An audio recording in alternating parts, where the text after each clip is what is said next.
Wie immer bei diesen traditionellen Gerichten, und das ist in jedem Land gleich, ist man sich natürlich darüber einig, dass Fatto in Casa, selbst gemacht, immer viel, viel besser ist als das Gekaufte. Wenn es aber darum geht, wer das beste Rezept hat, dann nimmt das jede Familie für sich in Anspruch, dass das Rezept der Nonna selbstverständlich das allerbeste ist. Also ich habe hier die Frauen im Dorf gefragt und ich mache jetzt so eine Mischung, denn es läuft letztendlich immer auf das Gleiche aus. Man muss sich solche Traumexemplare schnappen, die natürlich bio sind und die man trotzdem nochmal abschrubbt. Und beim Abschrubben unter heißem Wasser strömt schon ein wunderbarer Zitronenduft aus. Und dann schneidet man ganz vorsichtig diese äußere Schale ab, ohne das Weiße zu erwischen, denn im Weißen stecken die Bitterstoffe und die wollen wir ja nicht haben. Und nachher lege ich das quasi nur noch in Alkohol ein. Das zeige ich dann noch ganz kurz. Auf den Einsatz des Sparschälers habe ich anfangs verzichtet, weil ich Sorge hatte, dass er das Weiße mitnimmt. Aber das war dann nachher nicht der Fall. Es ging viel, viel schneller. Ich habe letztendlich eine Ausbeute gehabt von diesen Zitronen von 120 Gramm Schale und die fülle ich jetzt in so ein sterilisiertes Glas. Wenn man das so vorführen will, dann geht das immer so besonders gut. Und dann kommt anschließend der Weingeist drauf. Das ist etwas Alkohol, den wir zu Hause in Deutschland nur in der Apotheke bekommen. Hier in Italien bekommt man den in jedem Supermarkt. Was natürlich auch dafür spricht, dass die Italiener das wirklich machen. In Deutschland in der Apotheke ist das ziemlich teuer. Hier ist das gar kein Problem. Also diese Zitronenschalen sollten wirklich gut bedeckt sein. Der halbe Liter kommt einfach rein.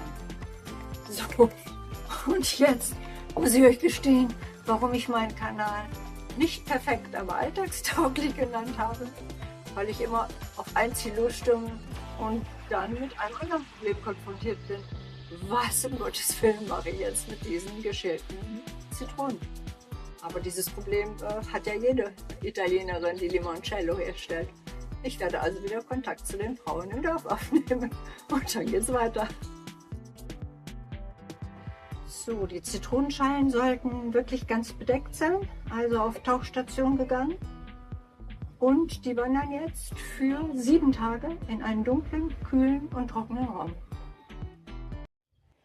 Es gab viele Vorschläge, was ich nun aus den Limonen, den geschälten, machen könnte. Das reichte vom Reinigungsmittel bis hin zur Limonenmarmelade und für die habe ich mich dann auch entschieden, weil es einfach zur Philosophie meines Kanals passt, die ganze Frucht zu verwenden. Dazu habe ich jetzt die Zitronen in kleine Stücke geschnitten. Die Schale war ja schon ab.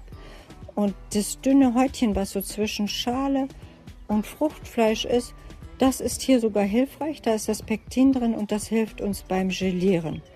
Das ist leicht bitter, aber das macht in der Marmelade gar nichts.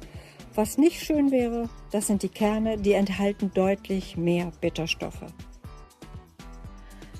Die Zitronenstücke werden großzügig mit kaltem Wasser übergossen und müssen jetzt für 24 Stunden ziehen. Und zwar, damit die Bitterstoffe rausgehen. Nachdem das Einweichwasser abgegossen worden ist, die Zitronen erneut mit Wasser begießen und einmal sprudelnd aufkochen. Die Zitronen kommen wieder in den Topf zurück und etwas mehr als 300 Milliliter von dem aufgefangenen Zitronenwasser.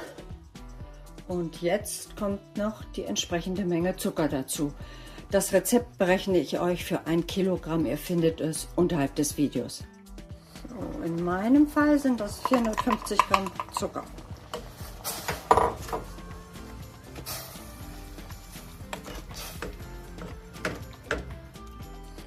So sieht das Ganze nach 45 Minuten aus. Und jetzt kommt der Zauberstab zum Einsatz. Ich hoffe, es ist nicht zu dunkel.